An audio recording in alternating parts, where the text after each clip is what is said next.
Buenas tardes, os damos la bienvenida un domingo más al space de vuestras charlas educativas. Un domingo más, pero no un domingo cualquiera. En primer lugar, por los invitados, porque tenemos aquí a la maestra Lu y a profe Carlos, y para mí es un auténtico placer que estéis hoy aquí, porque sois una parte muy importante de nuestro claustro virtual, que está ahí al otro lado del océano, y es una gran alegría compartir las charlas educativas con vosotros. Ahora, pero por otro lado, pues es un space también muy especial porque Lu y Carlos aquí se han prestado voluntarios para este experimento que estamos haciendo, y es que ahora mismo estamos en directo en Telegram y en Telegram nos podéis ver, ¿vale? Entonces, no es un space que estamos en Twitter. Vais a poder dejar vuestros comentarios o vuestras preguntas con el hashtag de las charlas educativas.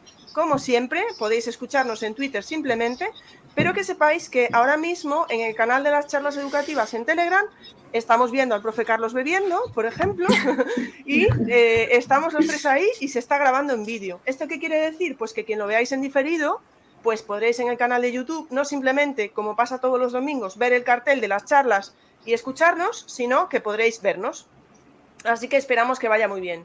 Tenemos por ahí, que sepáis, a docente y madre, a Ana, que está muy pendiente del Telegram, por si dejáis alguna pregunta. En el canal de las charlas educativas podéis dejar alguna pregunta, ¿de acuerdo? Y si podéis hacerlo en el último comentario que hay en el canal, pues ahí, si dejáis alguna pregunta, Ana me la trasladará a Twitter, porque yo ya más cosas no puedo mirar.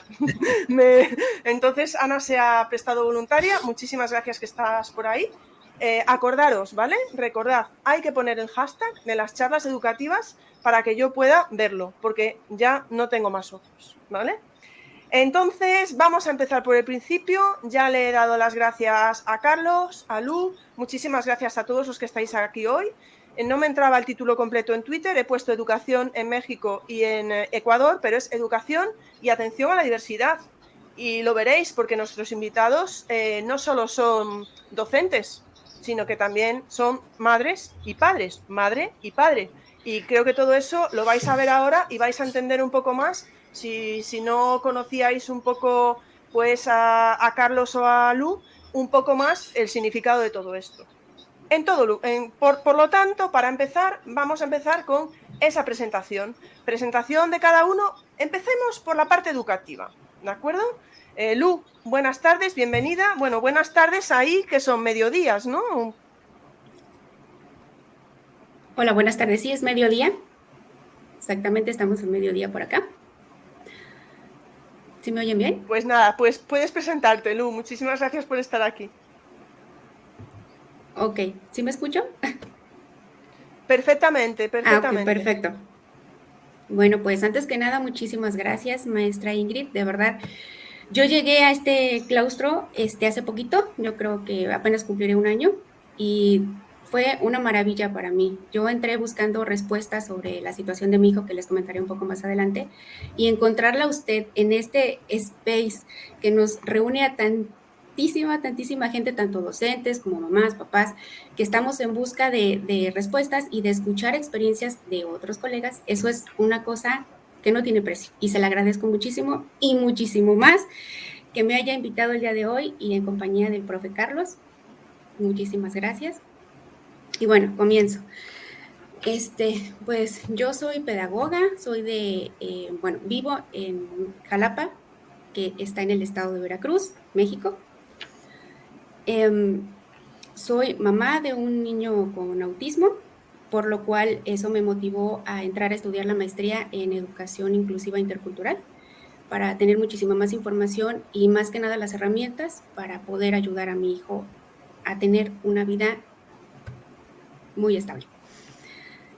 Tengo un diplomado en competencias a nivel preescolar y primaria, y pues todos los días yo sigo capacitándome, estudiando diplomados y leyendo, porque como profesores todos los días tenemos que aprender, porque no hemos dejado el aula.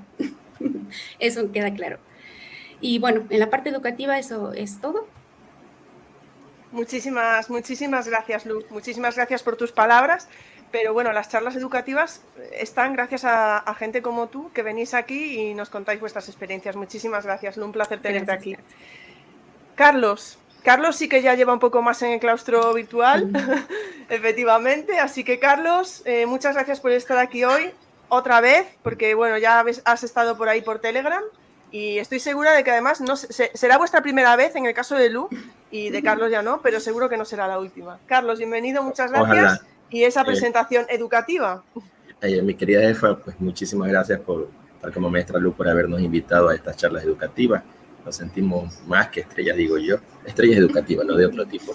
Y a la maestra Lu, pues un gusto y mi admiración por haber decidido estudiar, ojalá que no solo para ayudar a su hijo, sino que creo que demuestra las veces que hemos conversado la vocación y ese amor que tiene hacia la educación. Creo que los que estamos aquí, agradecerle a los que están aquí presentes, tanto por Twitter y los que nos están viendo por Telegram, nuestros queridos amigos. Bueno, yo soy el profesor Carlos Espinosa, vivo acá en la ciudad de Guayaquil, en la República del Ecuador. Tengo 28 años, en noviembre pasado le contaba ayer a Ingrid, cumplí 28 años de experiencia docente, pero sigo lo que dice la maestra Lu. De verdad, creo que los 5 o 6 últimos años en el claustro virtual tuitero, gracias a Ingrid y a otros compañeros que vemos aquí, que nos están acompañando, que no hemos aprendido, o que no he aprendido y que sigo aprendiendo y tratando de compartir y de contagiar a los demás, que se vengan hacia este lado, porque están perdiendo mucho. Soy profesor del área de lengua y literatura, por ahí escuchaba Lu, tengo una licenciatura, hay una maestría, hay un diplomado, pero siempre me ha gustado, una vez que escuché a un profesor, el hecho de que, y digo a mis alumnos, dígame profesor, el profesor Carlos. A veces no me pongo ni el título licenciado, ni de magíster, no. Respeto mucho, pero de verdad me encanta, y por eso mi Twitter es el profe Carlos 67, o sea, ya verán cuántas canas tengo, cuántos años van ahí. Así que estamos, como siempre, para compartir, y ya iremos desgranando cositas conforme las preguntas que ustedes vayan enviando y que Ingrid nos vaya inquiriendo a cada momento. Para mí es un placer, de verdad, y si lo ven, una alegría y una motivación. Los que están en Telegram, una alegría y motivación. Los que me escuchan, de estar aquí compartiendo lo poquito que sabemos y lo que hemos aprendido como papá y como mamá. Muchísimas gracias, Carlos. Ahí era la 1, ¿puede ser? La 1. Sí, estamos ahí en la 1:10, sí. En México sí, bueno, sí, en cambio las 12:10. Efectivamente. Muy bien. Bueno, pues vamos a seguir. Ahora sigo contigo, Carlos, ya directamente. Vamos ahora con la parte más personal. Como, bueno, sabéis que estas preguntas que les paso antes, ya siempre digo, claro, ahí cada uno que se extienda lo que considere oportuno, ¿no? Y vamos a esa presentación de vuestra relación con la atención a la diversidad. Carlos. Bueno, el problema aquí es que a mí me gusta hablar mucho, así que no quiero, porque me gusta escuchar a la maestra Lu, y nos hemos conversado a veces en las space que ha habido de charlas educativas, por ahí he contado algo, pero bueno, mi relación con la atención a la diversidad, más que como docente, que la he tenido en los últimos años de verdad y que no he aprendido, es con mi hija Paola, ¿sí? Cuando ella nació, definitivamente nosotros todo tranquilo, todo bien, es la segunda mujer de los 3 hijos que tengo 2 mujeres, la mayor, mi hijo en el intermedio, y Paulita, que en mayo de este año va a cumplir sus 25 años. Pero en la parte personal, creo que de verdad yo considero a mucha familia, aunque no nos conocemos presencialmente, sino a través de estos medios, creo que más a partir del 2020, pero muchos los aprecio, y no sería saludable nombrar a personas que veo aquí que nos están acompañando, con quienes tengo una amistad virtual, pero grandísima, inmensa, ¿no? Que fuera como la presencial. Y nosotros no sabíamos que tenía. Paulita es una niña 25, va a cumplir 25 años, pero hagan ustedes cuenta, aquí tenle 6 o 7 años. Su rostro mismo, cuando Ingrid la conoce, maestra Lu por ahí nos saludó el otro día, pareciera una niña que tiene sus 17 y sus 18 años, ¿no? Su discapacidad es de tipo intelectual, está actualmente por el 40, entre el 30 y el 40%, según la última evaluación que le hicimos. Está en el 7º semestre de educación para párvulos, lo que ustedes dirían infantil, para ser profesora de infantil, en la universidad, una universidad acá del estado, la Universidad de Guayaquil. Pero cuando ella nació, no nos habíamos dado cuenta de nada. En algún momento vimos, ya cuando los primeros meses, 6, 7 meses, que tenía su cuellito torcido, una tortícolis, me dijeron que era una tortícolis congénita. Yo generalmente sufro de ese problema aquí en el cuello. Y tuvimos que hacerle llevarla a una terapia y para ver qué me dijeron. Y poco a poco le fueron, ¿no? Para que recuperara, moviendo el cuello con fisioterapia, para que recuperara su ubicación, ¿no? Esta parte. Después con eso ya fuimos haciéndole más estudios y para cortar un poco, porque la historia es larga, pues nos dijeron que le hicimos los 1001, ¿no? Encefalografía, ecografía, etcétera, 1001 exámenes con neurólogos, con especialistas, pero nunca dieron en total por qué ella nació así, por qué esta discapacidad intelectual, por qué este retraso en su parte motora. A ella le cuesta mucho escribir, es muy diestra con en el movimiento en cuanto, porque estudia danza en una academia aparte, ya va su 10º año, está a punto de graduarse. Recuerda mucho, o sea, su memoria es muchas cosas que a veces nosotros no nos acordamos, la mamá y yo, ella enseguida lo capta, y la verbalización de ella es muy buena, pero su parte motriz, su escritura en sí mismo, le cuesta muchísimo, ¿no? La educación de estos 2 últimos años la ha hecho virtual desde el 2020 y eso le ha ayudado de una manera u otra porque puede estar más en contacto visualmente y verbalizando con sus profesores de universidad, que unos que otros, contaditos así, bueno, ya andaremos en eso, han podido atendernos y atenderla a ella, porque no, hay que ser sincero, a nivel superior en Ecuador no estamos preparados en eso, pero ya andaremos. Entonces mi relación es por ahí. Y ya después en el plano educativo ya les contaré mi experiencia más maravillosa que me marcó hace algunos añitos en la institución donde trabajé aquí durante 15 años con un niño autista con síndrome de Asperger, pero ya les contaré. Por ahora hasta aquí nomás. Bueno, pues muchísimas gracias, Carlos. A ver, que no pasa nada, que os podéis extender, porque además estás hablando de tu hija, luego hablar de su hijo, entonces es normal que os extendáis, no os preocupáis. No, después me emociono demasiado y bueno, ya afloran los sentimientos, ¿no? Por recordar muchas cosas y ver que ella avanza, pero la educación en Ecuador no avanza en ese aspecto de la atención a la diversidad, pero ya ahondaremos un poquito. Pues es que esto es lo que tiene hacer preguntas, porque al final podríais estar hablando y contarlo todo sin necesidad de preguntas, yo creo, porque unas cosas se van hilando con las otras realmente. Pero bueno, quiero recordar a todos los que estáis por ahí, por favor, que si tenéis alguna pregunta, recordad que la podéis hacer con el hashtag de las charlas educativas, no os olvidéis de poner el hashtag. Y si estáis viéndonos en Telegram, que podéis dejar preguntas ahí, que nos las pasarán a Twitter, ¿de acuerdo? Lu, por favor, en tu caso, esa presentación más personal, tu relación directa con la atención a la diversidad. Bueno, pues en mi caso, nosotros comenzamos a notar algunos cambios en mi hijo a partir del año. Cumplió 1 año de edad y automáticamente dejó de mirarnos, dejó de atender por su nombre, ya no tenía expresión, no sabíamos si algo le dolía o estaba contento o estaba triste. Eso fue como que varias banderitas rojas que me hicieron una alarma en mí. Entonces fui con su pediatra, me hizo un test, de ahí me canalizó con un neuropediatra, el cual ya con varios estudios, encefalograma, algunos test que me aplicaron tanto en terapia a nosotros y al niño, se determinó que efectivamente estaba dentro del espectro autista, pero sin discapacidad intelectual. Estaba, como me comentaba el neurólogo, en un nivel 2, que entre moderado y severo, y necesitaba muchísimo la atención temprana para que eso pues se viese reflejado en un avance más temprano y no tuviese un atraso. Él tiene, hoy por hoy está a unos mesecitos de cumplir 4 años, pero intelectualmente pareciera que aún tiene 2, que apenas tiene 2 años, por lo que apenas estamos logrando. A partir del diagnóstico nos canalizan con una psicóloga, decidimos por el método Denver, el cual nos ha funcionado muchísimo porque el niño va aprendiendo a través del juego y nos dota a nosotros principalmente de las herramientas para que logremos que el niño se comunique con nosotros, que es lo que a él se le dificulta mucho, que es la comunicación verbal y la interacción social.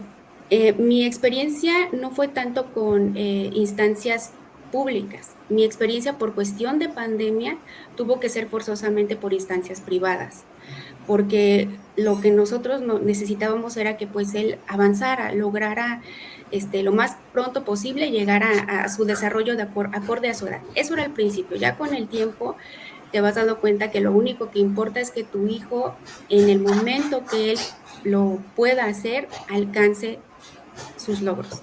Todo a su tiempo, porque cada niño, aunque esté dentro del espectro autista, es individual. Cada niño lleva su proceso de acuerdo a su edad, a sus habilidades, a sus capacidades. Ninguno es igual. Aunque estemos dentro del mismo diagnóstico, ninguno es igual. El profe Carlos no me va a dejar mentir. Cada uno avanza acorde a su tiempo, cuando su cuerpo, su organismo dice, aquí es momento, voy a hacer esto, voy a hacer lo que sigue. Pero como papás, pues aprendes mucho lo que es la paciencia, a conocer, a volver a ser un alumno, porque estamos aprendiendo qué es el autismo, qué es lo que tenemos de autismo, qué avances hay. Y como seres pensantes, nos frustra mucho que no haya un porqué. O sea, ¿qué fue lo que le derivó el autismo? ¿Qué fue lo que le provocó? ¿Fue mi culpa?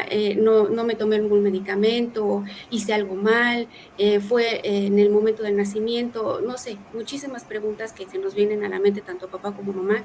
Principalmente nos culpamos porque dijimos es que algo hicimos mal en el proceso, algo pasó. Y es cuando el neurólogo especialista te dice, no, es que hoy por hoy no hay una respuesta, un por qué. O sea, nos dice, créanme, yo tengo 35 años de experiencia, he leído demasiado, me comenta, y hoy por hoy no tenemos una respuesta.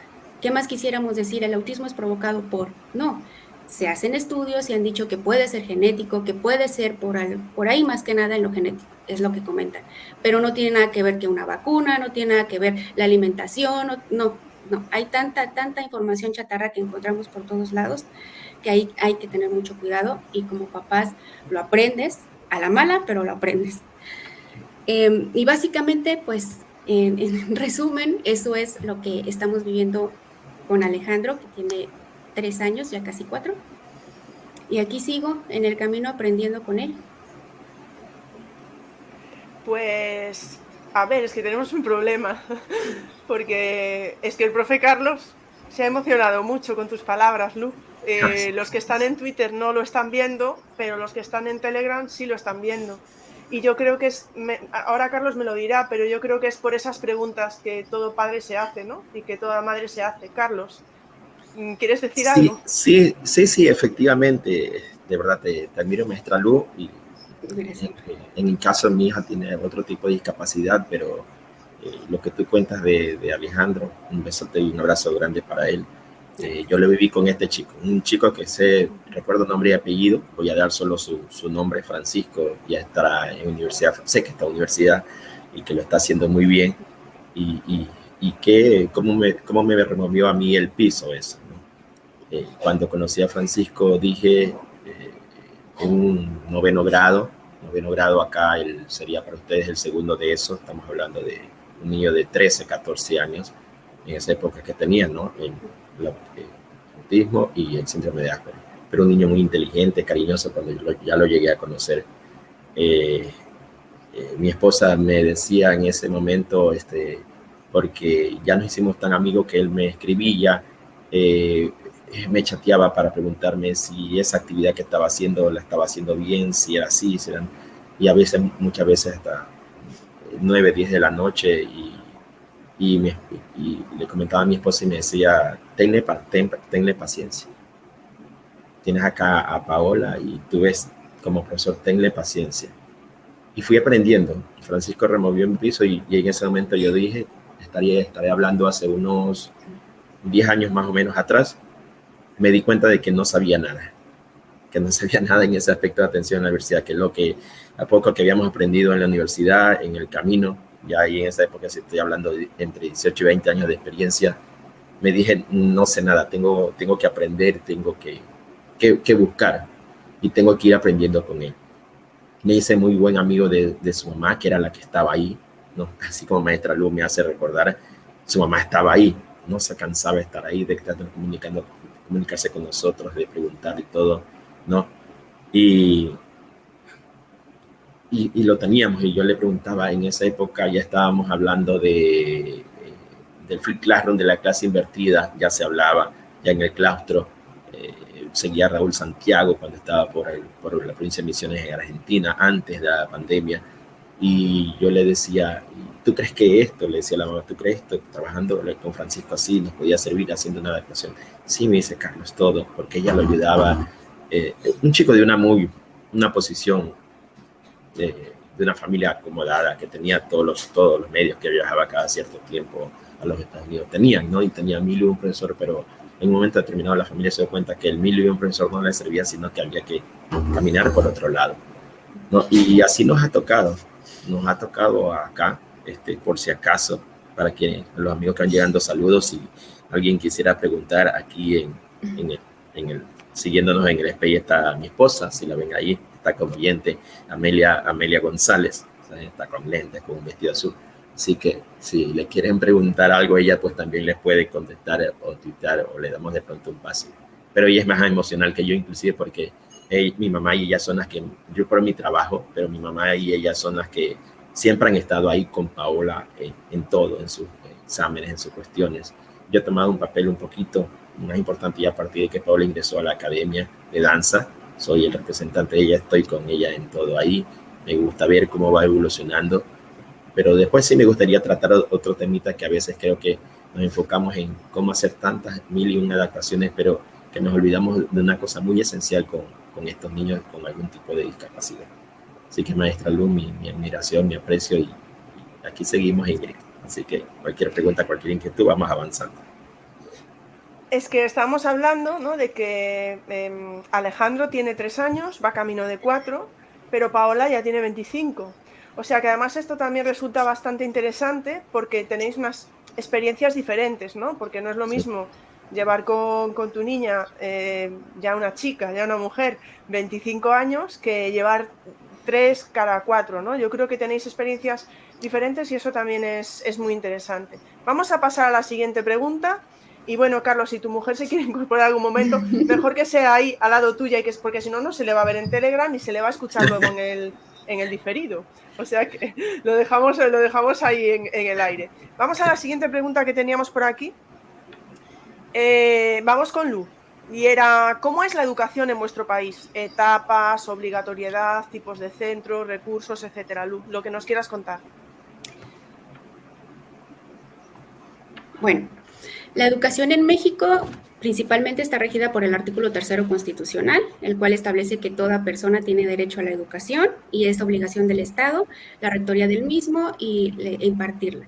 Además de de tener el derecho a la educación, esta es obligatoria, universal, inclusiva, pública, gratuita y laica. Se escucha muy bonito, ¿verdad? Pero bueno, es mucho trabajo. Y la divide en tipos, que es educación básica, educación media y educación superior. Dentro de la básica está el preescolar, primaria y secundaria. Dentro de la media está el bachillerato, preparatoria, telebachillerato, los diferentes tipos que hay, y la educación superior. La básica y la media son obligatorias, es así, aquí las tenemos obligatorias. En preescolar, pues se atiende a niños de 3 a 5 o 6 años, son 3 años los que se deben de cursar. La primaria son niños de 6 a 12 años, son 6 grados. La secundaria de 12 a 15 años, son 3 grados. En la preparatoria es de 15 a 18 años, igual son 3 grados. Y ya la educación superior va a depender muchísimo de la carrera o licenciatura que elija el joven. Puede ser de 4 a 6 años, inclusive más. Y la institución que se encarga de administrar estos niveles de educación que les menciono es la Secretaría de Educación Pública, con sus siglas más conocida como la SEP, que es la que se encarga de llevar el control de los niveles educativos. Tenemos tipos de centros, hay privados, públicos, como imagino que la mayoría. Los recursos para estas mismas instituciones públicas los da el Estado, tanto como los sueldos de los profesores, de la burocracia educativa, y en algunas ocasiones los padres de familia también hacen aportes a la escuela que se les solicita. Las modalidades tenemos que es modalidad escolarizada, no escolarizada y mixta.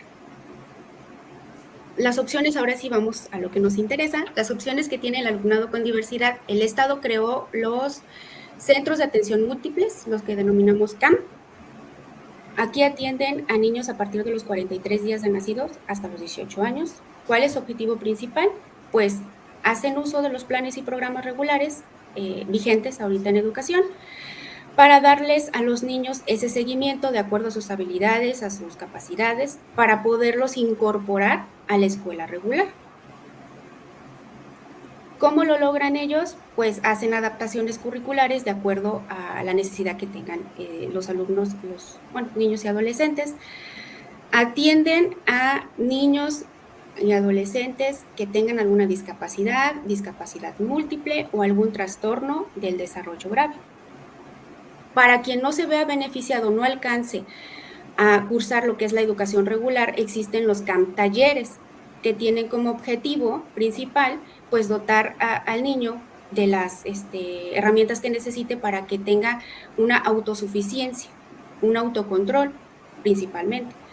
Para los que sí logran entrar a una escuela regular, pero no logran terminar el curso como tal, existe el CAM laboral, que es para jóvenes de 15 a 22 años de edad.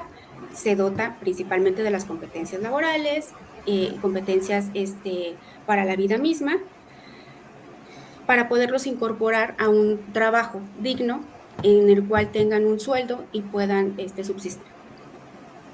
Básicamente eso es lo que tenemos en cuestión pública. Después del CAM, como objetivo principal, que les mencionaba, que era poder llevar al niño a la educación regular en las escuelas públicas. Dentro de estas escuelas públicas tenemos las unidades de servicio de apoyo a la educación regular, los denominados USAER, que ellos atienden a los alumnos, a los maestros y a los padres de familia, es decir, a toda la comunidad educativa. Tiene como objetivo, pues, que la educación se modernalice y se lleven a cabo los planes y programas que se tienen vigentes. El USAER ya tiene contacto con lo que son las escuelas de educación especial y las escuelas regulares. A veces funciona, a veces no. ¿Quiénes conforman estas unidades? Bueno, especialistas, psicólogos, técnicos que llevan todo lo relacionado con la educación de acuerdo al nivel primaria y secundaria de los niños, y al igual que el preescolar. Básicamente es lo que hace el CAM, es canaliza al niño a la escuela regular, pasa el expediente a las unidades de servicios escolares, los USAER, y ellos son los que llevan un seguimiento. ¿Hasta dónde? Hasta donde termina la educación obligatoria aquí en México, que es la educación básica. Muy bien, Lu, yo creo que... Sí, Didi. ¿Vale? No, pensé que no habías terminado, ¿no? No, ya, sí, ya. ¿Qué te iba a decir, Lu? Hubo un momento que dijiste, puede ser escolarización, no escolarización y... Sí, las modalidades es escolarizado, no escolarizado y mixto. Escolarizado me refiero a que se da al niño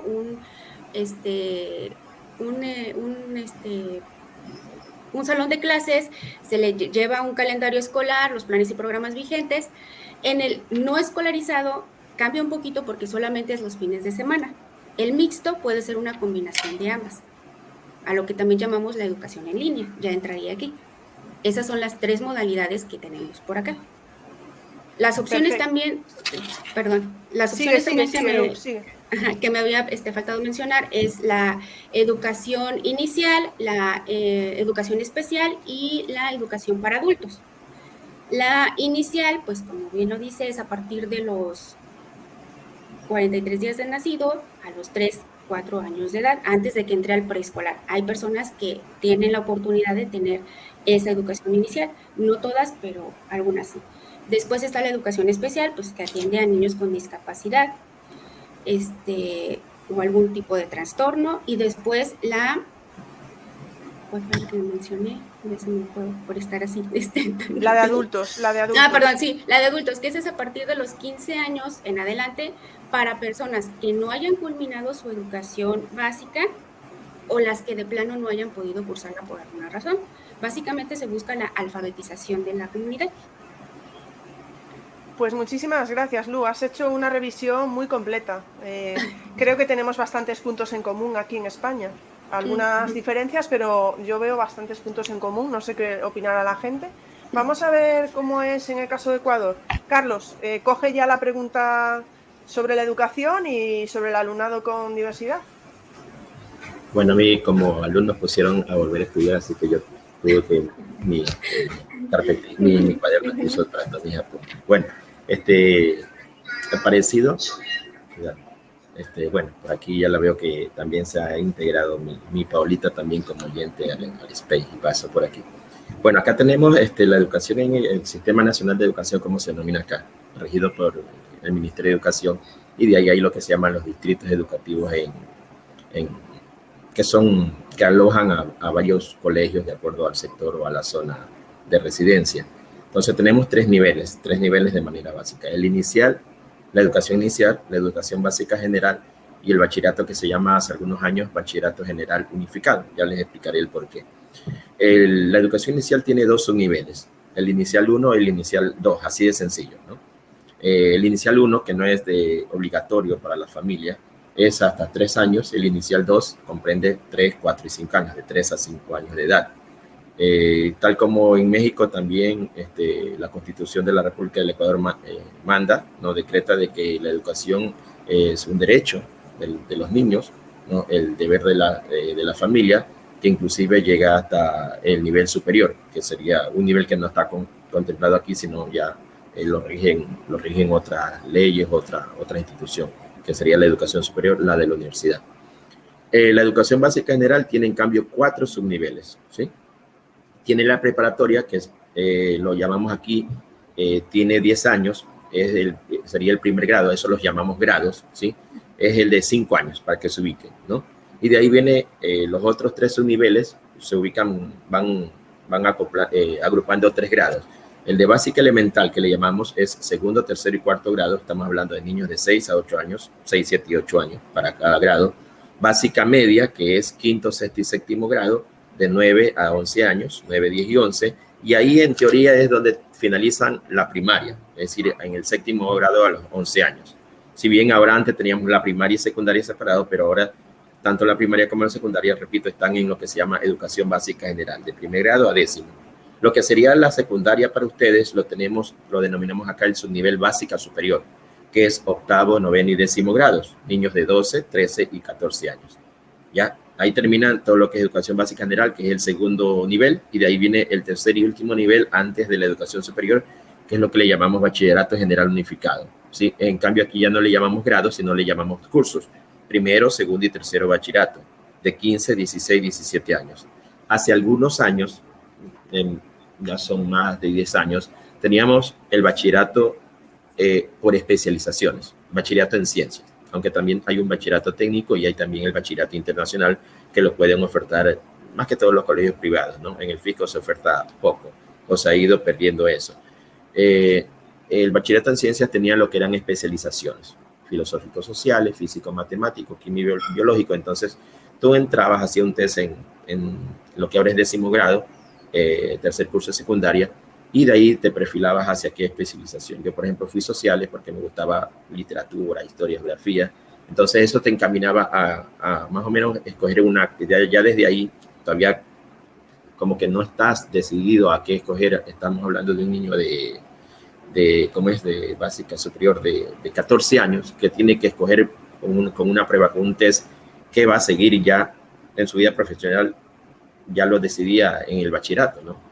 En cambio, eso se abolieron las especializaciones y ahora es unificado. Es decir, los chicos de bachillerato reciben 2 o 3 materias de lo que era antes cada especialización: química, biología, de ciencia, literatura, historia, de sociales, y así, ¿no? Matemática, física, de lo que era físico-matemático.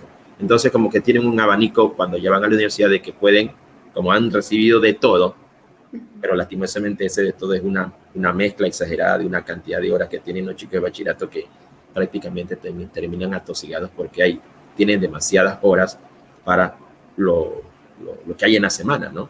Entonces, por decirles, hasta décimo tienen 10 asignaturas, pero resulta que en bachillerato comienzan a tener 13, 14 y terminan en tercero como 15, 16 asignaturas, ¿no?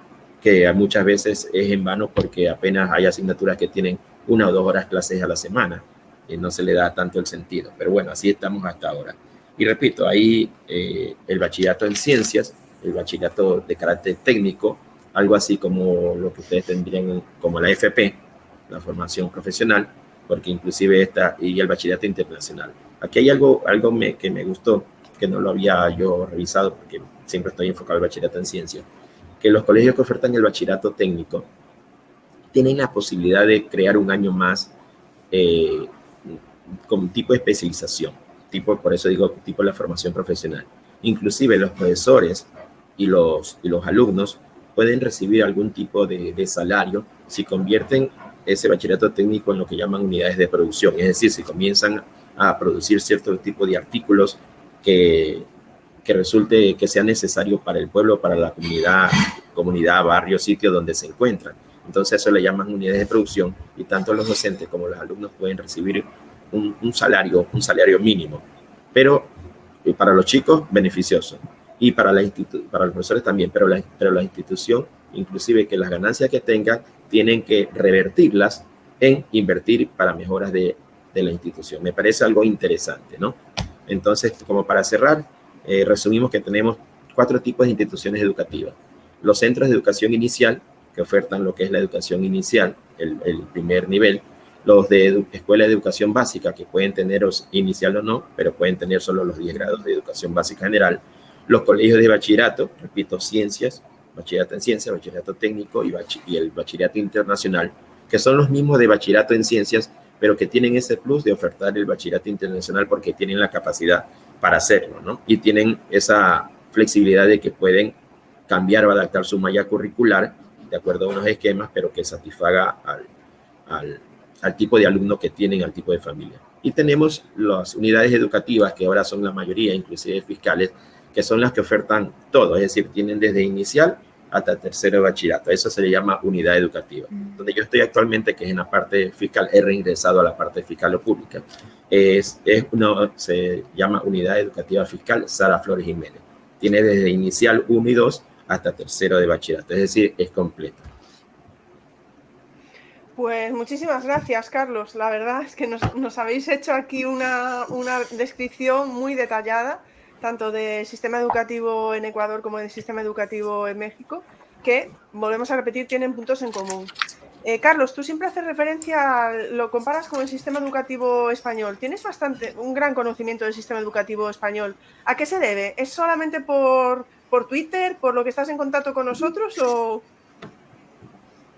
Bueno, gracias por la pregunta, Ingrid. Bueno, a mí me vino más esto por ayer algo te contaba, ¿no? Al inicio del 2020, que no sabíamos cómo enfrentarnos, creo que a todos nos cogió en el planeta, en el aspecto educativo, a cómo enfrentarnos a un confinamiento, ¿no? Debido a la pandemia, y cómo aquellas instituciones, en esa época yo estaba, voy a ser sincero, una institución le llamaríamos de élite, ¿no? Lo que ustedes llaman un concertado, que es un privado, un colegio particular o privado, es una unidad educativa completa, donde pasé mis últimos 15 años hasta febrero del año anterior, hasta febrero del 2022. ¿Ya? Y yo creo que el remesón que me dio el haber salido de ahí, no voy a ser sincero, me dicen, soy honesto, no, y considero familia educativa, el clúster virtual es una familia que trasciende, así como amigos de la NRPA, de la comunidad acá que nos acompañan, que me despidieron después de 15 años. Pero como hablábamos con Iggy ayer en esa prueba, cuando tú estás en una institución particular, un concertado, siempre sabes que al final es una empresa. Y esa empresa, pues, es privada, y cuando tú no te alineas, después de algún tiempo, no te alineas a una forma de ser, o yo digo a los mandos medios, ¿no? Porque a veces estas cosas no lo saben ni los directores ni los rectores. Si no los mandos medios, me refiero a un coordinador de área, a un coordinador o director académico. Entonces, si no te alineas la forma de pensar, porque tu mente, tu corazón están hacia lo que es la educación, no hacia la parte materialista de la educación, o sea, la ganancia propiamente de este tipo de empresas, ¿no? Pero no hablo mal de la institución porque ¿qué no aprendí? Estar en una institución como esa me cambió la vida, me ayudó muchísimo en el plano económico, en el plano social, familiar, y tengo grandes amigos que están todavía ahí y que tengo contacto con ellos. Pero me di cuenta de que cuando comencé a buscar la ayuda de los amigos para poder hacerle frente a todo esto, ayudar a mis compañeros en la parte de las competencias digitales, comencé a tener contactos que los amigos que más llegaban eran los del claustro virtual, los compañeros de España, compañeros y compañeras de España. Entonces, de una forma u otra, en esas conversaciones, en esas charlas, en esos encuentros, me fue también interesante. Digo, bueno, tengo que, para ir haciendo la comparación, entonces a veces decía, mira, es que necesito que me ayudes con esta charla o tal cosa para este grado. Entonces hacía la comparativa y comencé a buscar, a ver, mis grados de educación básica superior y de bachillerato coinciden con cuál de la ESO, el bachillerato, el FP, y el hecho mismo de algunos saben que junto a Adal Semper y Jorge Frickintin, a quien le mandamos un gran saludo y abrazo a mis queridos compis del otro lado del charco, manejamos lo del grupo de Flipando con Yanali en Telegram y en el perfil de Twitter. Yo estoy a cargo del perfil de Twitter gracias a ellos. Entonces, cuando comenzamos a hacer estos trabajos, ¿no?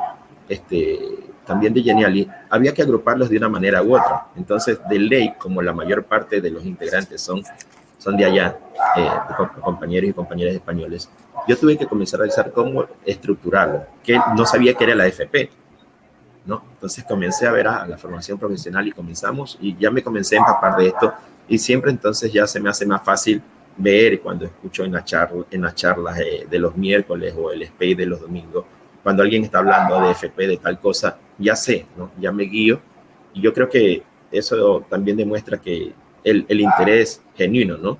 Y creo que a veces me dicen tal cosa, Carlos, tú eres así. Sí, soy honesto, soy sincero, así soy, ¿no? Así soy, y a veces quizás eso molesta a algunos, pero mi vida en el claustro virtual es eso. Después de que muchos nos dan palo, aprovecho esto, que nos dan palo, a veces entre nosotros mismos, y no importa si estás en ese lado del charco, estás en México, en España, en Ecuador o en cualquier otro país de Iberoamérica, nos dañamos entre nosotros mismos, que yo veía que teníamos un hueco, o sea, que no comenzábamos a alentarnos, a motivarnos, esa palabra de aliento, esa palabra de motivación por ese pequeño trabajito que tú puedes hacer. A mí cuánto no agradezco a la gente que ha estado contigo y a los que tú has hecho, a los compañeros de Aula Desigual, Antonio Márquez, a María Barceló y a otros que se me quedan. María Barceló, que tiene un grupo en Telegram fantástico, el DUA, a partir del proyecto que ella presentó para hacer Google Innovator, ¿no? Ese grupo de Telegram de Duatiza se llama, de su proyecto original. ¿Cuánta gente no nos ha alimentado ahí para conocer esto de cómo atender, de cómo trabajar mejor? Yo he aprendido a partir de eso, y como dije, a partir de esa experiencia con Francisco, que me di cuenta que lo que había aprendido no sabía nada, o sencillamente ni siquiera estaba en pañales de lo que significaba la atención a la diversidad, inclusive teniendo una hija que tenía una discapacidad intelectual, pero que se manejaba diferente, como dice Lu, ¿no? O sea, son aspectos diferentes. Pero cuando llegó Francisco a mi vida, me estrellé contra la pared y dije, ¿qué hago para ayudarlo? Si todos estos años de experiencia no me están sirviendo para nada, ¿no? Y ahí me di cuenta que teníamos que, sí, ayudarlo a que vaya en el camino junto a la familia que nos colaboraba. Pero algo que quería decir es, y que lo veo en mi hija, y sé que me está escuchando, y mi esposa y los amigos, que nos preocupamos tanto de que vaya en ese camino de la parte cognitiva, del conocimiento, de que tenga herramientas, como decía Lu, del sistema mexicano, de que puede enfrentarse, sea con un bachillerato en ciencias, una cuestión técnica, una formación profesional, de que tenga herramientas para la vida, como yo le digo a mi hija, para que no dependa de alguien más. Que no nos damos cuenta de que tenemos que educar más, y creo que el tema ha salido en estos últimos meses contigo, Ingrid, y las charlas educativas, los SPAY, de la educación emocional. Yo la he visto a mi hija sufrir por sentir que en el colegio o la universidad no tenía amigos, literalmente así. Papá, no tengo amigos. La he visto llorar al lado mío, en mi hombro, cuando hemos venido de la academia de danza, y decir que no tiene amigas, porque todas son niñitas. ¿Por qué? Porque no comprenden. Nosotros no podemos estar contando a cada uno, a cada familia, oye, mi hija tiene esto, esto y esto y eso, para que le entiendas. No podemos. O sea, de parte de los profesores tiene que venir eso de darnos cuenta, de prepararnos si sabemos que, si nos sentimos que desconocemos, de que en nuestra vida se van a cruzar niños y niñas como esta. Y que si no estamos preparados, no significa está bien, no estoy preparado y que ahí a ver qué profesor le ayuda o cómo le ayuda la institución. Es un compromiso nuestro. Lo estoy diciendo tanto como padre como docente. Yo me puse a aprender y pude ayudarlo, pero pude rescatar esto que ve mi hija y le digo, sabes que tus amigos y tus amigas sinceros verdaderos van a aparecer y se han ido apareciendo en el camino. Le he tenido que levantar de esa parte emocional de sentirse que está en un medio donde sus demás compañeros de la universidad de los semestres anteriores, ella era aislada, tenía una o dos compañeritas nada más que le entendían, a las cuales mi esposo y yo la buscábamos para saber de pronto algo que ya no había anotado, copiado, porque su motricidad le cuesta escribir, ¿no? Esos medios, y los profesores en la universidad pues no dejaban utilizar para grabar sus clases por temor a, ¿no?, que se les escuche algo inadecuado. Entonces no podíamos mandarle una grabadora o decir, pídele al profesor, no, el profesor o profesora no dejan esto. Ya, entonces hemos tenido que levantarnos. Mi esposa también, mi esposa es más fuerte en ese aspecto, ¿no? Y le habla fuerte. Yo soy más emocional, más sentimentalista, más sensiblero, tengo que confesarlo. Pero hemos tenido que levantarla de esa parte emocional que para ella es importantísimo. Para ella tener ese contacto, esos amigos, esas amigas, en su barrio, en su colegio, en una época, en su universidad.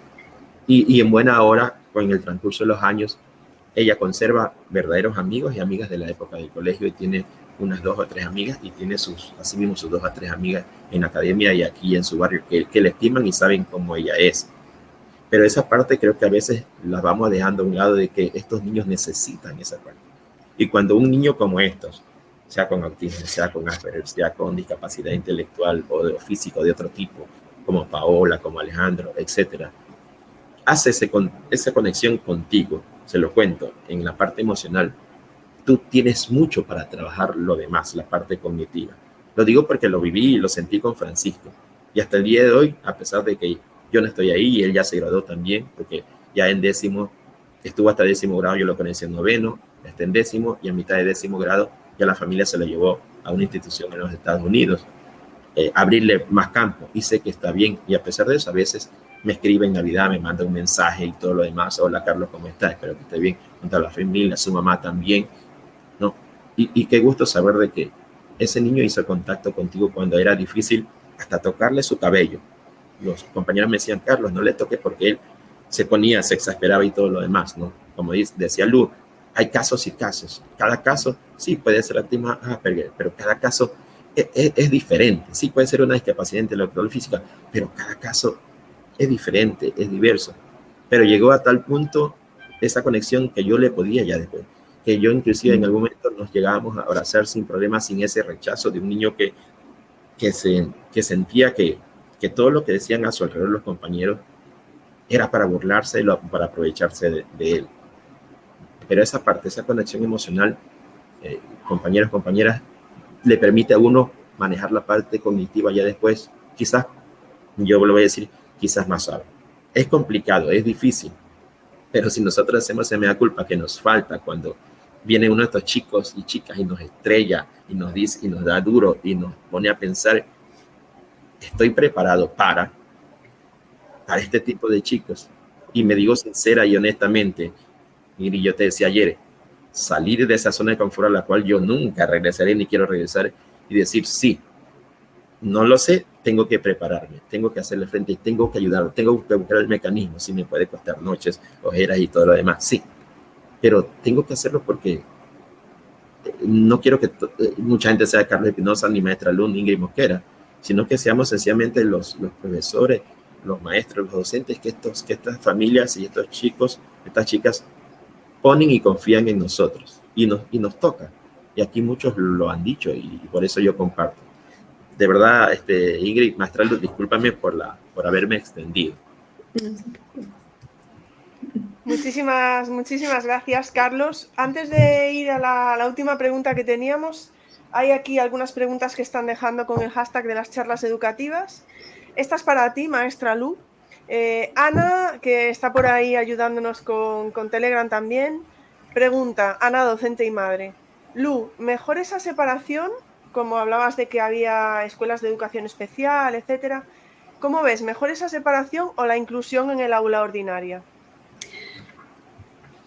Bueno, aquí depende mucho de la situación y la condición del niño, porque hay veces que sí se benefician muchísimo de una educación especial, eso sí es muy cierto, porque como ahí mismo lo dice, hay especialistas que se rigen específicamente a la condición y lo que necesita el niño.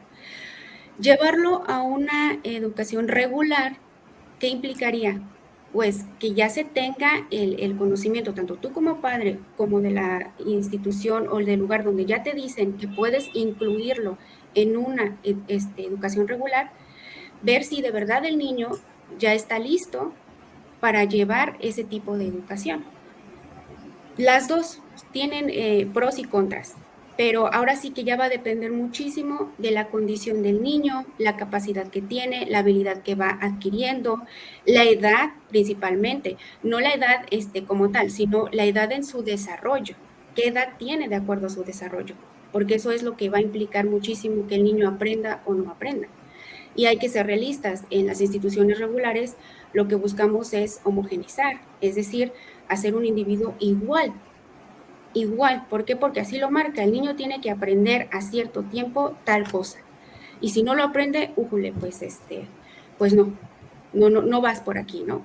Entonces, eso es lo que yo le vería de desventaja.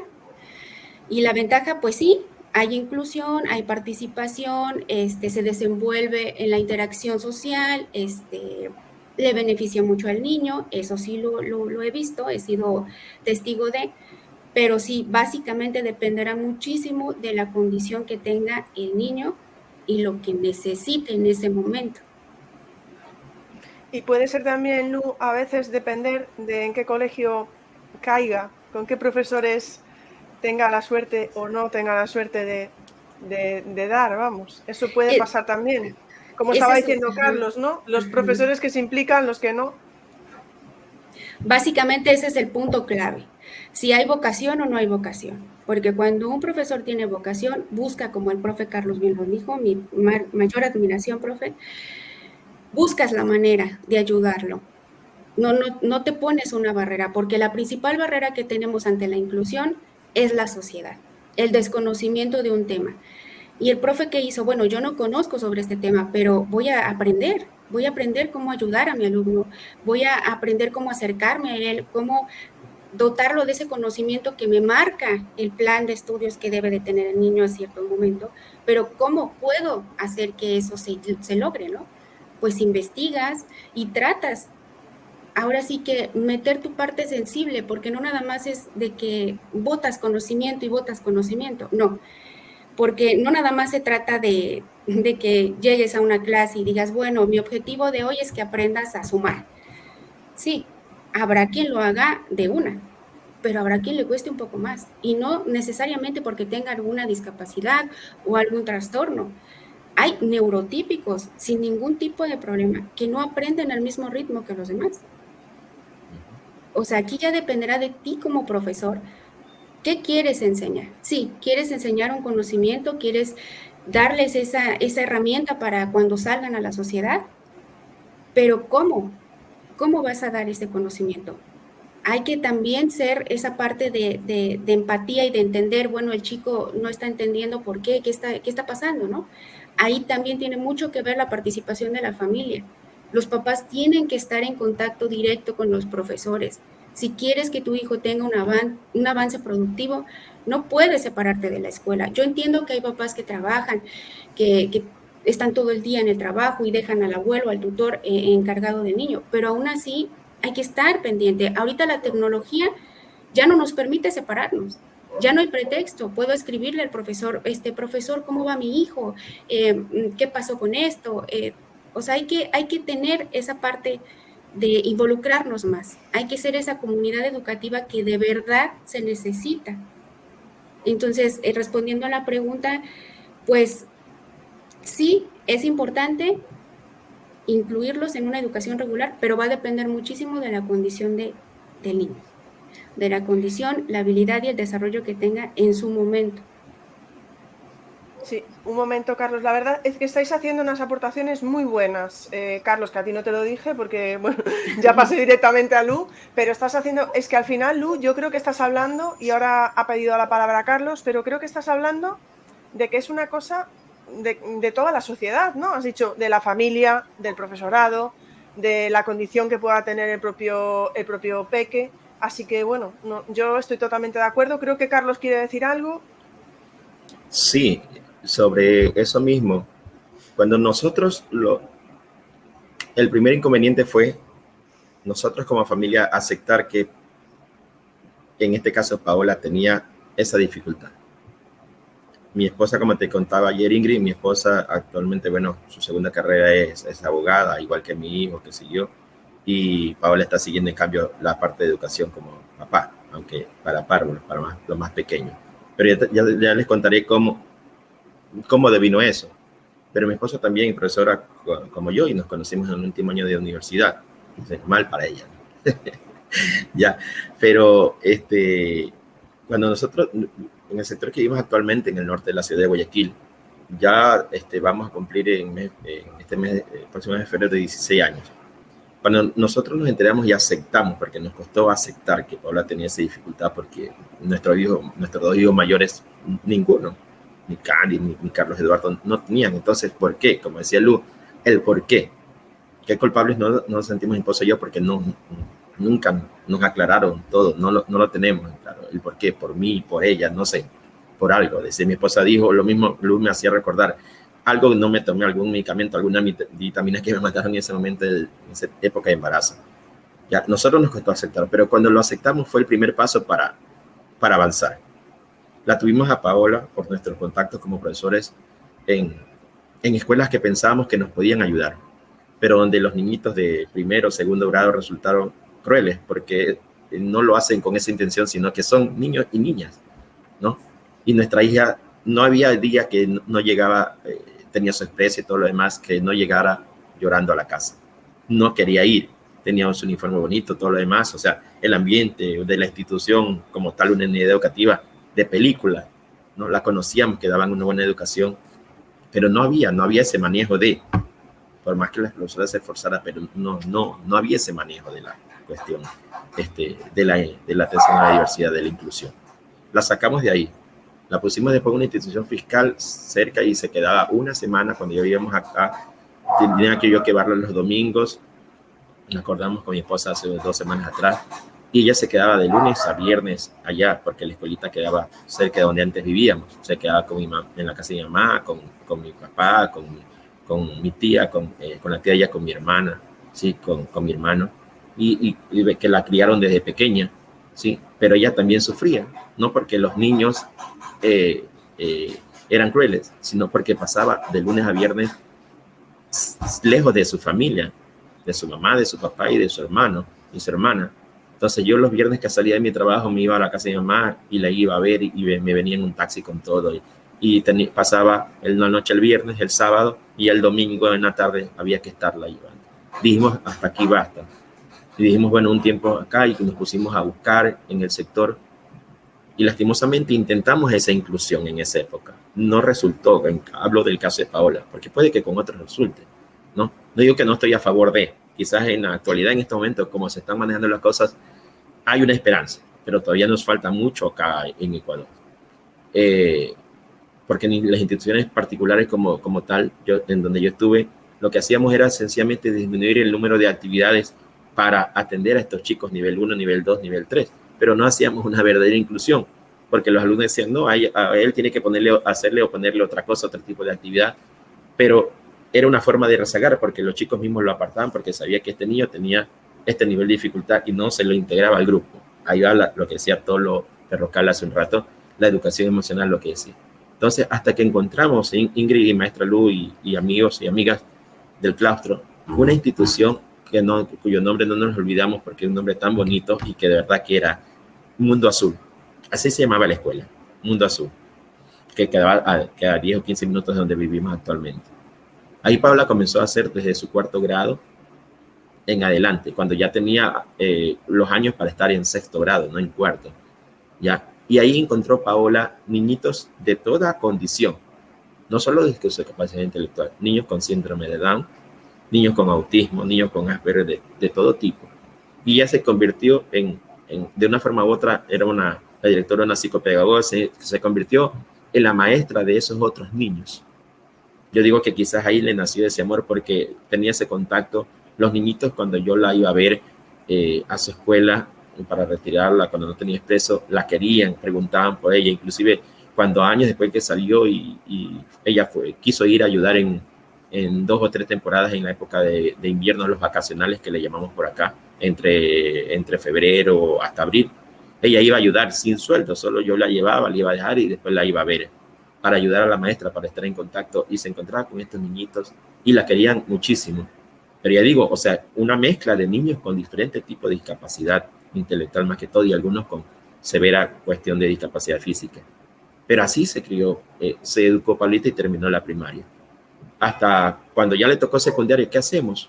¿Qué encontramos? Las instituciones que antes había de este tipo han ido desapareciendo aquí, por lo menos en Guayaquil. Había una que era fantástica, se llamaba Fascinar, fantástica, pero solo atendía a niños de este tipo. No era educación regular, pero hizo un buen trabajo durante los años que estuvo, y así otras más, pero que casi ya no las tenemos actualmente. Entonces, lo que te decía ayer Ingrid, la psicopedagoga, una linda persona, nos dijo, a ver, Carlos y Amelia, usted trabaja en una institución, una unidad educativa fiscal. Usted es la secretaria de ese colegio, donde mi esposa fue secretaria de la institución más de 20 años hasta que pasó al distrito como abogada, al departamento jurídico. Dice, mi recomendación es que la niña tiene que integrarse. La niña no va a vivir en su corazón, no va a vivir en su mundo. De una manera u otra tiene que integrarse. ¿Por qué no la llevas a estudiar al colegio donde tú estás?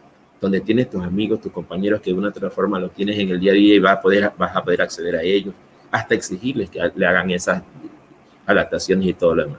Que fueron adaptaciones, más que inclusión. De una forma u otra, la mayoría nos ayudó, la mayoría adoran y aman a Paola, pero esa recomendación nosotros dijimos, bueno, intentemos. Y efectivamente Paola estudió toda su secundaria y se graduó en una institución fiscal. Después de que pasamos por 1001 particulares en la época escolar, tratando de buscarle dar lo mejor, así sea pagando lo que sea, una mensualidad, una pensión, no hubo ninguna que nos pudiese ayudar así con lo que necesitábamos. Y veíamos que porque no había, porque nunca estuvieron preparadas. Y hasta el día de hoy, muchas no lo están todavía. No, lo manejan, ya te digo, con esas adaptaciones tipo, redúcele la actividad, acércate a explicarle mejor, que haga menos. Si le manda 10 ejercicios, a él mándale 5. Pero eso no estamos incluyendo, no estamos atendiendo a la diversidad. Solo estamos en una pequeña adaptación para que el niñito o el niñito que tiene ese problema no lo moleste mucho al maestro o la maestra. A esos hay que ser honestos y sinceros. Entonces, fue una linda experiencia.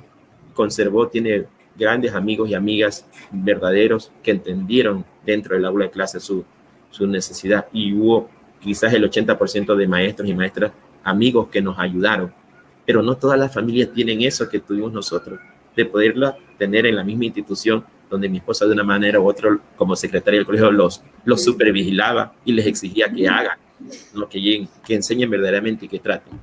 Pero se los entendía porque yo también trabajé ahí durante muchos años, hace unos 15, 20 años atrás, y ellos, mis compañeros, mis amigos, no estaban preparados para una niña como Paola y otros niños más.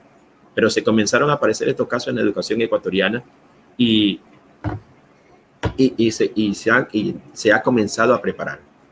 Pero veo que todavía nos falta. Yo, por ejemplo, ahora que he regresado a Nueva Educación Fiscal, he tenido la oportunidad de inscribirme. Hay una plataforma que está a cargo del Ministerio de Educación del Ecuador, se llama Me Capacito, ¿sí? Pero a los profesores a los profesores que pertenecemos a la educación pública o fiscal, como le llamamos acá, nos dan un correo por parte del Ministerio de Educación. Un correo de Microsoft, hay que decirlo, porque así lo trabaja el ministerio, con Teams y los demás. no es promoción, ¿ya? Y ese correo me permite inscribirme a esos cursos de esa plataforma. Si yo fuese institución, siguiendo hubiera seguido siendo profesor de una institución, de un colegio privado, no tenía la opción. No hay la opción para los profesores de educación privada, a menos que la institución donde trabaje haga cursos de capacitación sobre atención a la diversidad. Entonces mi esposa me dice, Carlos, ya tienes el correo, porque estoy actualmente en una educativa fiscal trabajando en primero y tercero bachillerato, y es un curso de atención a la diversidad. Y ese curso inicia el 1 de febrero, el miércoles 1 de febrero, es de 330 horas, dura 5 meses, es el principal curso que está ofertando. Pero repito, gracias a que he regresado a la educación fiscal, a la educación pública, y por ese correo que nos da el Ministerio de Educación, he tenido la oportunidad de poder inscribir. Si hubiese seguido en educación privada, no tenía por el correo privado de educación, así sea de edu.es, mientras esté en una institución particular o privada, un colegio, no te permite acceder a esos cursos del Ministerio de Educación. Lastimosamente, los profesores de la parte privada están segregados en esa parte, ¿ya? Y esos cursos que da esta plataforma de Capacito sirven para escalafón, recategorización, subir de categoría a todo nivel, ¿ya? Eso es lo que ahora me estoy empapando de nuevo, ¿no? Pero ya veo que en la educación fiscal se están dando pasos. Ahora, que no quede ahí, porque ahora lo que yo estoy viendo ya dentro del aula, como siempre digo, dentro de la trinchera, es que eso solo queda para mi recategorización como docente, para subir de nivel, pero no lo estamos, yo veo que los compañeros de ahí no lo están llevando al aula, no hay, se queda solamente en el documento, el papel, me sirvió, tengo el diploma de esa, se subió un escalafón, pero no lo estoy haciendo aterrizar en el aula, entonces me quedo con el documento, el certificado, pero ¿y para qué me sirve si no lo voy a llevar al aula? Si solo lo he hecho para ego propio. Yo quiero hacer esto y después de 5 meses les contaré. Y durante esos 5 meses lo iré aplicando, lo que me vaya enseñando aplicando, que sé que seguro que muchas de las cosas son las que ya hemos trabajado y hemos visto aquí o que el claustro virtual comparte y que uno lo ha ido aprendiendo de esa manera. Espero mejorar con esto, pero ese es mi norte, o sea, que no se quede en ese certificado. Porque a estas alturas, de verdad, no me interesa ese certificado. Me interesa aprender un poco más para poder tratar de mejor manera a muchos alumnos más como Francisco, ya que esta vez no me estrellé contra la pared, sino sentirme preparado para darles lo mejor de mí en estos años que me faltan antes de jubilarme. Muchas gracias, Carlos. Otra pregunta para la maestra Lu. Dice Elia, sé por propia experiencia lo duro que es lo que estabas comentando, Lu. Dice, es una carrera de fondo y es muy importante hablar con otras familias en vuestra misma situación. ¿Pertenecéis a alguna asociación?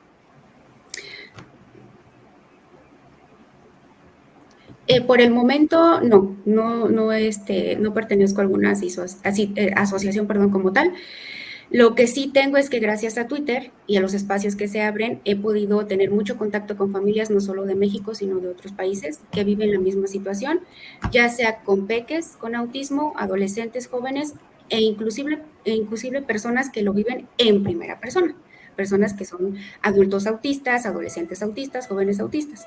Y eso me ha servido muchísimo más que realmente pertenecer a una asociación como tal. He aprendido cómo fue que ellos fueron creciendo en primera persona, cómo vivieron esos desórdenes que tuvieron tanto en cuestión alimenticia porque no toleraban las cosas sólidas o toleraban más las líquidas, la situación sensorial, la experiencia escolar, la experiencia misma de la familia, la aceptación de la familia, la aceptación del círculo social de la misma familia, hablando de su situación escolar. Todo eso me ha ayudado demasiado, me ha tranquilizado por una parte, pensar que voy por buen camino en lo que se dice de mi hijo por la edad que tiene, es muy pequeño, pero me ha ayudado muchísimo más entrar a estos spaces, escuchar a esas familias, escuchar a esas personas que están dentro del espectro, que pertenecer en sí a una asociación. Muchísimas gracias, Lu. Te voy a hacer otra pregunta, ya que estamos aquí. Te voy a hacer la siguiente pregunta que teníamos preparada. Hay otra pregunta por ahí. Recordad que si te queréis dejar alguna pregunta más, podéis hacerlo con el hashtag de las charlas educativas en Twitter, o si estáis viéndonos en Telegram, podéis dejar ahí las preguntas que tenemos por ahí a Ana, la docente y madre, que nos lo pasará para Twitter. La pregunta que teníamos, y ya para ir cerrando, era que nos hablases, Lu, en tu caso concreto, de cómo ha sido la escolarización pues, de Alejandro. Uy, muy buena pregunta. Pues es un proceso largo, como bien lo menciona el profe Carlos. Lo principal es aceptar que cuesta un poco, que aceptar que tu hijo está dentro de un espectro, porque el desconocimiento mismo es el principal factor que nos llena de dudas, de miedos, de qué va a pasar, qué voy a hacer. Lo principal que nos preocupaba en ese momento era, doctor, dígame que mi hijo va a ser independiente, autosuficiente, que en algún momento no va a necesitar de mí, porque el peor temor que tenemos los padres es que nos vayamos un día. ¿Qué va a pasar? ¿Qué va a ser de ellos? ¿Quién los va a cuidar? ¿Quién va a estar? ¿Quién los va a proveer de alimento, de salud, de muchas cosas? Entonces, lo principal fue aceptarlo, informarnos, que eso es la clave, informarse, y a partir de ahí ver qué voy a hacer. Bueno, ahora sí, mi hijo tiene autismo, ¿qué le puedo aportar como madre y qué le puede aportar la sociedad educativa en cuestión de pues dotarlo con eso que va a necesitar para desarrollarse en la sociedad? Buscamos, para nuestra mala suerte, nos dan el diagnóstico de mi hijo, comenzamos con terapias y a los meses nos encierran por la bendita pandemia. Entonces fue un cúmulo de emociones y que dijimos, bueno, nos dice el neurólogo, hay que dar esa atención temprana para que el niño pueda avanzar y no se atrase más de lo que ya está, ¿no? Y fue un miedo en qué vamos a hacer, no hay escuelas abiertas, ¿qué voy a hacer, no? O sea, ya todo era en línea, o bueno, al principio no, al principio todo se cerró, no sabíamos qué iba a pasar. Ya conforme fue pasando el tiempo, vinieron las vacunas, entonces ya se daban clases en línea, se abrieron las escuelas privadas, maternal, y fue por eso que nosotros optamos por la educación privada, porque fue lo que tuvimos al alcance en ese momento. Y principalmente porque el neurólogo nos decía, necesito saber cómo se desenvuelve Alejandro con otros niños de su edad. Tenemos que ver si no le falla también esa interacción o a qué nivel es lo que él va a necesitar. Me costó mucho, increíblemente, a pesar de que aquí en México tenemos una ley que protege a las personas en la condición del espectro autista que se publicó en abril del 2015, aún con eso, que tienen derecho a la educación, a servicios de salud, aún con eso, pues te topas con obstáculos, ¿no? Yo consulté 5 escuelas privadas que eran las que estaban abiertas, y de las 5, en una me dijeron vía correo, la directora, que necesitaba que yo llevara a mi hijo para que ella lo evaluara y ver si era apto para estudiar en su escuela. Lo cual me quedó como diciendo, o sea, ¿cómo tú, la dueña de una escuela, vas a evaluar a mi hijo cuando mi hijo ya es evaluado por un especialista, ya lleva un diagnóstico, y tú me vas a decir si puede o no entrar a una escuela? Entonces sí fue como que el primer obstáculo. Dije, ok, descartado. En la segunda escuela me dijeron, fue muy sincera la dueña de la escuela y me dijo, señora, yo no puedo negarle la entrada a su hijo a la escuela porque es un delito, no le puedo negar ese servicio, pero tengo que ser honesta con usted, yo no tengo el conocimiento ni cuento con el personal capacitado para atender a personas dentro del espectro. Con mucho gusto acepto a su hijo, pero iré aprendiendo con él en el camino. A lo cual yo le agradecí la sinceridad a la maestra y le dije, gracias, pero en este momento en el que estamos no me beneficia de nada que usted vaya aprendiendo junto con mi hijo, porque en ese caso pues mejor lo dejo en casa y yo con el poco conocimiento que tengo pues trataré de que avance un poco más. En la siguiente escuela nos dijeron que con mucho gusto, que claro que sí, que lo aceptaban, pero necesitaba llevar su maestra sombra, la cual estaría prácticamente de la mano con él y lo único que haría en la escuela pues es recibirlo, ¿no? Porque el trabajo principal lo haría su maestra sombra. Hasta que dimos con la escuela en donde está ahorita Alejandro, donde afortunadamente la dueña de la escuela ya tiene experiencia con niños dentro del espectro, los tiene desde maternal hasta tercero de preescolar, se han graduado los peques, les ha ido muy bien, se han desarrollado perfectamente, y lo que es más importante, que a mí me encantó, es que nos permite que la psicóloga o terapeuta del niño pueda visitarlo en la escuela y darle la terapia en la escuela, viendo cómo es su desenvolvimiento en un salón de clases, la interacción con su maestra, con sus alumnos, cómo se comporta a la hora del receso, a la hora de la comida. Eso para mí fue, por fin, encontré el lugar que necesitábamos, lo inscribimos desde que se le dio el diagnóstico, y hoy por hoy ha avanzado muchísimo. Tiene que ver, claro, mucho tiene que ver que yo no lo he abandonado en ningún momento. Hice una pausa también en mi cuestión laboral porque yo necesitaba que mi hijo avanzara, porque mi principal motivación para hacer lo que soy y seguir avanzando en esto es él. Y yo quiero que él esté listo y preparado para una sociedad que de verdad cada día está menos empática, cada día está más envuelta en cosas que no tienen sentido. Y es triste, ¿no? Porque estamos desaprovechando esta tecnología para cosas tan buenas como es este espacio, maestra Ingrid, que no voy a dejar de agradecérselo. Cosas como estas necesitamos, espacios como este que le den voz a toda la familia, tanto padres de familia como profesores, como personas que se dediquen a cualquier tipo de actividad, pero necesitamos este tipo de espacios porque nos acercan demasiado, nos hacen sentir cerca, nos hacen sentir de alguna manera lo que está pasando a la otra persona, y quizás con lo poco mucho que tengamos de experiencia les sirva de algo, el decir, oye, mira, yo pasé por ahí, pero tranquilo, tranquila, esto va a pasar poco a poco, tú no te estreses, no te culpes, va a pasar.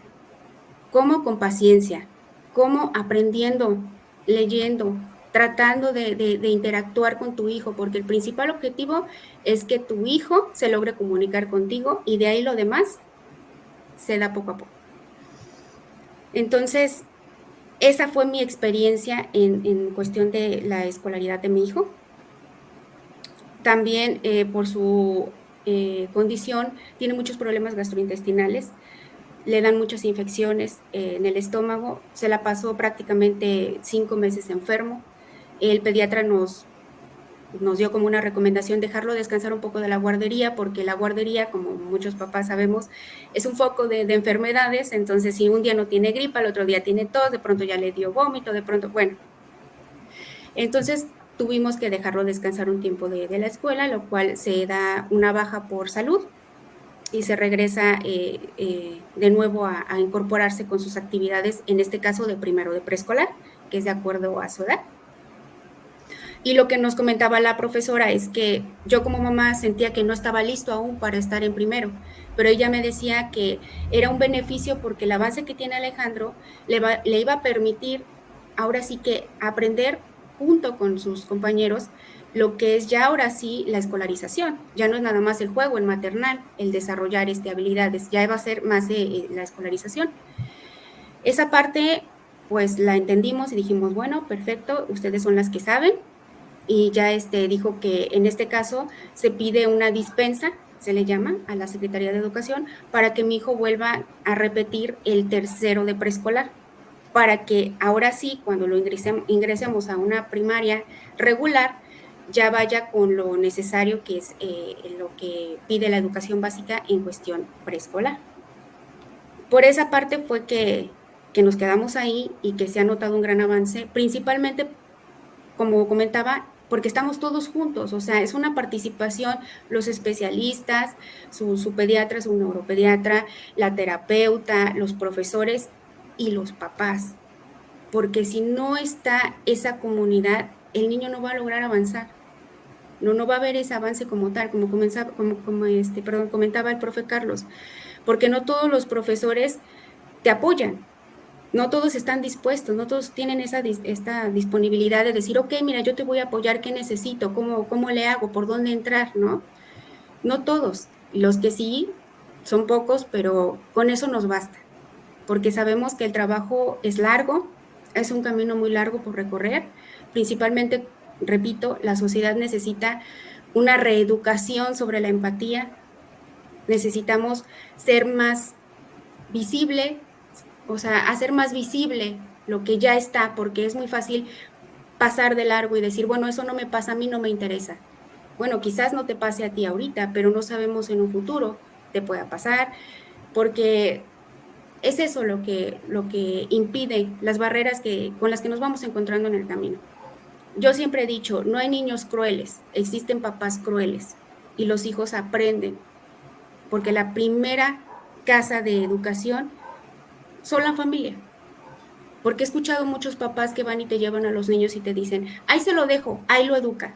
No, a ver, en la escuela se dota de conocimientos sobre español, matemáticas, ciencias, civismo, sí, en civismo se tocan algunos temas, pero no se educa, se enseña conocimiento. La educación principalmente depende de casita. Papá, mamá, tutor o el responsable del niño, es tu responsabilidad el crear ciudadanos responsables, respetuosos. Y parte de ahí el camino que va a llevar. Y en cuestión de la escolarización, pues al principio sí fue de terror, te topas con situaciones que no hay cabida, hasta que encontramos la escuela en donde ahorita está mi hijo. Y claro, tenemos la oportunidad de que después de que termine, ¿por qué no cambiarlo de una vez a una escuela regular? Porque es cambiarle lo que él ya tiene, su rutina, ya tiene su esquema establecido. Entonces sería como romper eso y comenzar a desestabilizarlo. Sería comenzar desde cero. Entonces queremos que termine esa parte y entonces incorporarlo ahora sí a la nueva escuela poco a poco. Pero básicamente esa fue mi experiencia hasta el día de hoy. Muchísimas gracias, Lu. Bueno, Carlos, Lu, tengo que deciros que con el hashtag de las charlas educativas hay un montón de comentarios que luego los podréis ver si no, porque os estoy metiendo las preguntas, pero comentarios hay muchísimos de todo lo que estáis de todo lo que nos estáis contando. María José Álvarez, que decía, yo en vez de maestro sombra le llamaría maestra luz. Porque claro, es que es una alegría, ¿no? Da luz a todo. Bueno, creo que va por ahí, María José, no lo sé. También teníamos una pregunta de estar orientados, pero ha desaparecido la pregunta. Entonces me da la sensación que a lo mejor la quiso quitar, así que por ahora la voy a dejar ahí, sino que la vuelva a poner. Bueno, Carlos, yo creo que tú ya nos habías contado la escolarización de Paola, pero si quieres añadir algo. No, primero, bueno, muy interesante, qué linda experiencia. Yo sí te la puedo decir, maestra Luz, qué linda experiencia y saber que ustedes como familia están comprometidos. Y me ha encantado escuchar la última parte, de que a veces yo siempre discuto con mis compañeros y compañeras, es que las familias cada vez nos quieren dejar su responsabilidad a los docentes, a los y las docentes, ¿no? Y qué bueno escuchar de alguien como tú, de que la familia debe educar, ¿no? Hay cosas que a veces no nos alcanzamos nosotros por la cantidad de carga horaria. Claro, no es excusa, pero cada uno tiene su parte. Y mientras se integre en la familia, en la comunidad educativa del centro, donde tengas escuela, colegio, universidad, donde tengas a tu hijo o hija, pues es mucho mejor, ¿no? Y lo que sea tú, la aceptación también es importantísimo.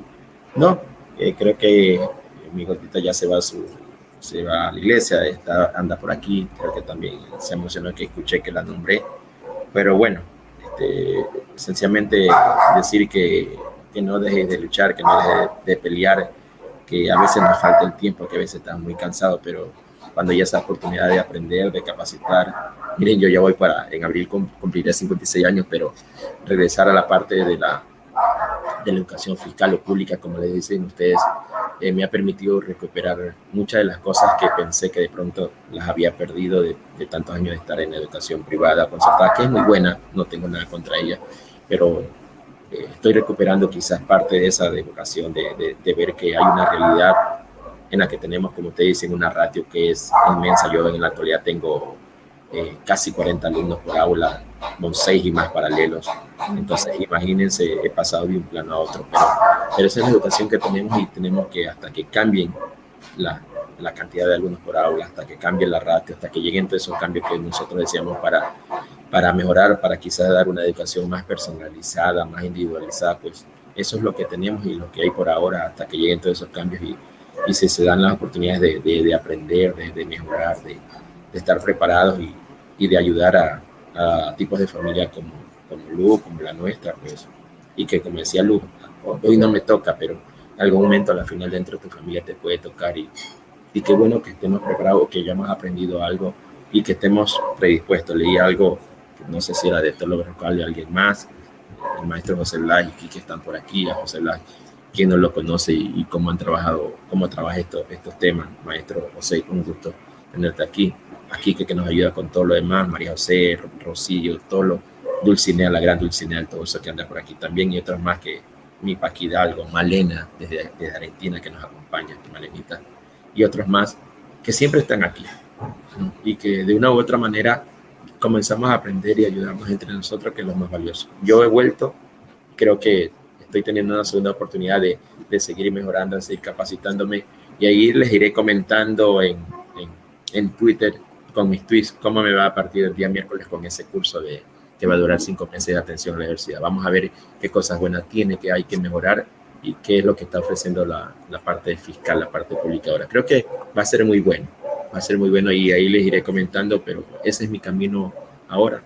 Eso es lo que hay, pues, y vamos a ir enfrentándonos a lo que haya, ¿no? Hace poco publicaba un tip de que de verdad el año pasado para mí no fue bueno, fue malo, académica, profesional y personalmente, pero como le decía a la Ana Municio, ¿no? No por ser honesto, pero creo que también esas cosas tenemos que compartirlas con nuestra familia del claustro virtual. Y lo que el claustro hace por nosotros hace que uno pueda enfrentarse y superar estas cosas. Y momentos como estos a uno le levanten el ánimo y la motivación para seguir y sentirse capaz de que puedes superar todos esos avatares, todos esos obstáculos que la vida va presentando. Así que un gran abrazo desde acá, del otro lado del charco, y nos estaremos escuchando y nos estaremos viendo, ojalá una próxima vez. Gracias, maestra Luz, gracias, mi querida jefa, por habernos invitado en este día. Muchísimas gracias, Carlos. Bueno, te están dejando comentarios muy bonitos con el hashtag de las charlas educativas, puedes verlos. Y bueno, vamos a despedirnos también de Lu, y espero volver a contar con vosotros, con los dos, contigo también, Lu. Próximamente, bueno, yo me pondré en contacto contigo, ya verás, por otra cuestión. ¿Y qué te iba a comentar, Lu? Por lo que habéis comentado, Carlos y Lu, que tenemos aquí a nuestra querida Dolores Ojeda, que dice: qué diferentes las maneras de atender al alumnado con necesidades especiales en diferentes países. Gracias por enseñárnoslo. Y yo estoy de acuerdo con Dolores, pero tengo que deciros que hoy me he quedado con bastantes puntos en común con España, desde mi punto de vista. Y ahora, oye, que la gente que nos lo comente ahí con el hashtag de las charlas educativas, o que nos lo metan en el canal de Telegram. Personalmente me ha parecido ver más puntos en común que diferencias, no solo positivas, sino también en lo negativo, en lo que queda por hacer. Me ha parecido ver bastantes puntos en común, la verdad. Pero bueno, muchísimas gracias, Carlos. Y Lu, te dejo por favor que te despidas, que hagas ahí una pequeña conclusión, lo que quieras. Bueno, pues antes que de terminar, agradecerle, maestra Ingrid, por la invitación y el honor que me hizo de que fuera junto con el profe Carlos, que es una eminencia, no se cansa uno de escucharlo, de verdad que sí, profe. Es un placer para mí estar con ustedes. Claro, aquí estoy para lo que pueda yo aportar, con mucho gusto, espero no sea la última vez. Y pues bueno, concluir que en México la atención a la diversidad pues sigue en etapas tempranas, hay mucho por hacer, principalmente pues el conocimiento de la sociedad entre todas las discapacidades, todos los trastornos que existen, hacerlos visibles y ser empáticos, porque la empatía, eso lo necesitamos, porque mientras no exista esa empatía, no va a haber manera de que la gente entienda, comprenda y sea sensible a las situaciones que se presentan ahorita. Y pues sí, es un trabajo de todos los días que depende principalmente de nosotros como papás, en conjunto con las instituciones educativas y las terapias. ¿Y qué puedo decir? Pues que espero que mis aportes les haya servido de algo, que de verdad a todos los profes que están aquí conectados, Les agradezco mucho porque he tenido la oportunidad de escucharlos algunos y de verdad que he aprendido muchísimo, la vocación que tienen, las experiencias que nos han platicado. De verdad que espero seguir aquí en el claustro virtual y que siga creciendo porque en el poco tiempo que llevo ha crecido muchísimo y aquí estamos para lo que podamos servir y estamos como alumnos también, escuchando y aprendiendo de cada uno de ustedes. Profe Carlos, muchísimas gracias. Cuídese mucho, cuide mucho a esa princesa hermosa que tiene y hay que seguir adelante porque nunca hay imposibles, o sea, paso a paso vamos a alcanzar lo que tanto, tanto deseamos, que es la inclusión. Y cierro con una frase que me encanta, que dice que la diversidad es que te inviten a la fiesta, la inclusión es que te pidan bailar. Esperemos que nos pidan bailar muy pronto a todos y gracias, muchísimas gracias maestra Ingrid, un honor estar aquí y esperemos no sea la última vez. Gracias a todos. Muchísimas gracias, Carlos, Lu. Creo que nos habéis dado una gran lección sobre atención a la diversidad desde puntos de vista muy diversos, como maestros, como padre, como madre, del otro lado del charco, como se suele decir, del otro lado del océano. Ha sido un honor de verdad poder contar con vosotros. Y bueno, por mi parte, muchísimas gracias al claustro virtual, a los que nos habéis estado viendo en Telegram, en este experimento. Muchísimas gracias, Lu y Carlos. Estamos aquí todos con los cascos, no podéis imaginaros cómo estamos por aquí en casa para que esto se pueda retransmitir. Entonces ahora, a diferencia de otras veces, no vais a encontraros un cartel en YouTube. En cuanto subamos esta charla, pues podréis ver a Lu y a Carlos. A Carlos cómo se emocionaba, cómo le mandaba un beso a Lu ahora al final, que los demás no lo habéis visto, pero bueno, ha sido una maravilla. Para mí también es diferente porque nos estamos viendo todo el tiempo y también es muy bonito. Así que muchísimas gracias a los dos. De verdad que ha sido un auténtico honor contar con vosotros. Estoy segura que no va a ser la última vez que nos encontremos en las charlas educativas que son vuestras charlas. Estoy segura que probablemente ya sigáis a Profe Carlos 67 y a tu maestra Lu en Twitter, pero si no es así, empezad a seguirlos. Muchísimas gracias al claustro virtual que nos ha acompañado en directo. Muchas gracias a Ana, docente y madre, por haber estado atenta por si salía alguna pregunta en Telegram. Y bueno, yo creo que nada más, vamos a terminar el space y ahora me voy a poner a ver cómo ordeno todo esto y vamos a cruzar los dedos que todo haya quedado muy bien y yo creo que vamos a dar por finalizado el space, que ya llevamos más de hora y media, así que hasta aquí, primero finalizamos el space y luego ya vamos acabando con Telegram y con todo esto. Muchísimas gracias a todos. Y en un ratito, si todo va bien, y si no mañana, pues lo tendréis también en YouTube para poder verlo si no os habéis visto, o en podcast, claro, como siempre. Un abrazo muy grande. Nos vemos el miércoles con Docentes Diversos 2. ¿Os acordáis que tuvimos un space ahí donde venían docentes con algún tipo de diversidad? Pues el miércoles volveremos a... No voy a decir sus nombres porque me voy a... Bueno, sí, es Mary... ¿Vale? Mary y Antonio, ¿vale? Pero como no me acuerdo ahora de su perfil de Twitter exactamente, pero va a ser una charla muy, muy interesante. Y el domingo que viene nos veremos con Nuria, y digo nos veremos, porque si hay suerte también estará en Telegram para hablar de centros de menores. Así que como veis, vamos, que nos queda empezamos febrero fuerte también y acabamos enero de una manera maravillosa. Así que, Carlos, Lu, muchísimas gracias por estar aquí hoy y lo dejamos aquí, ¿os parece? Chao, chao. Hasta luego. Muchas gracias a todos. Chao, chao.